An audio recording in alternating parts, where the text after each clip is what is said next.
ओम नमो भगवते वासुदेवाय। बोलिए श्री हरि की जय।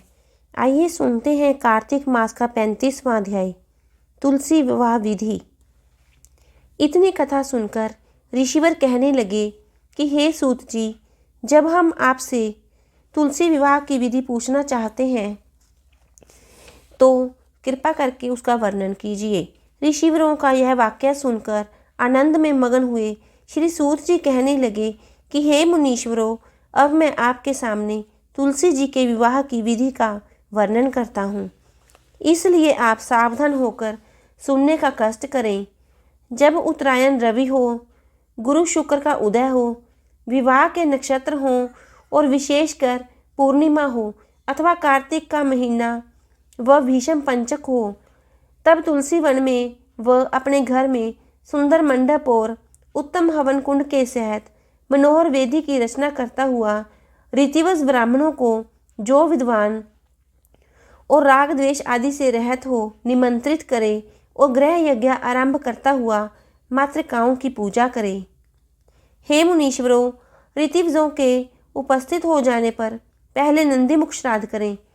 तत्पश्चात भगवान शालिग्राम बनाकर उनका विधि विधान से पूजन सामग्री से पूजा करें। बांदी की तुलसी को उनको समर्पण करें। इस प्रकार विवाह विधि से तुलसी जी का पानी ग्रहण करने के बाद विधि पूर्वक होम करें।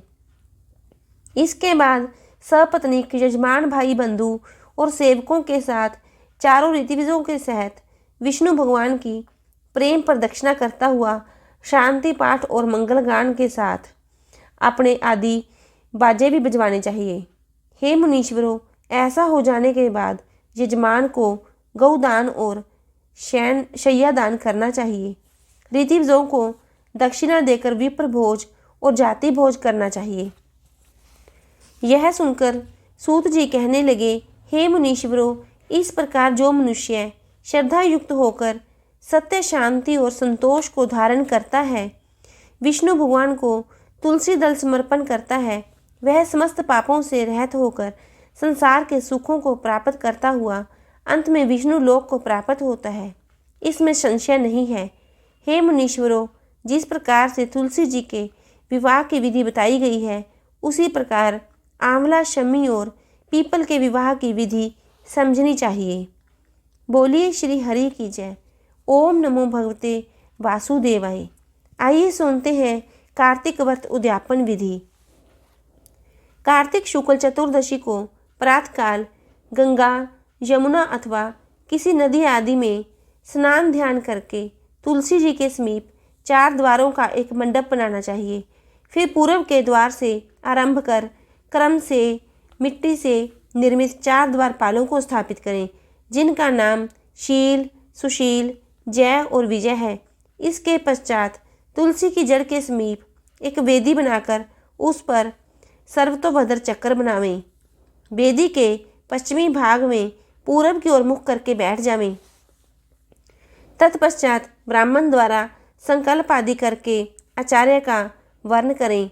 फिर सर्वतोभद्र के ऊपर ब्रह्मादि देवताओं का पूजन करके वहाँ स्थापित तांबे के कलश के ऊपर स्वर्ण की बनी लक्ष्मी और भगवान विष्णु की मूर्ति को स्थापित करके इंद्र विष्णु रीति इस मंत्र से आवाहन करके पुष्प सूक्त के मंत्रों द्वारा षोडशोपचार पूजन करें और चारों ओर के लोकपाल तथा द्वारपाल आदिकों का भी पूजन करें। इसके पश्चात गीत वाद्यार्थिक मंगल गान और उत्सव करके रात में जागरण करें।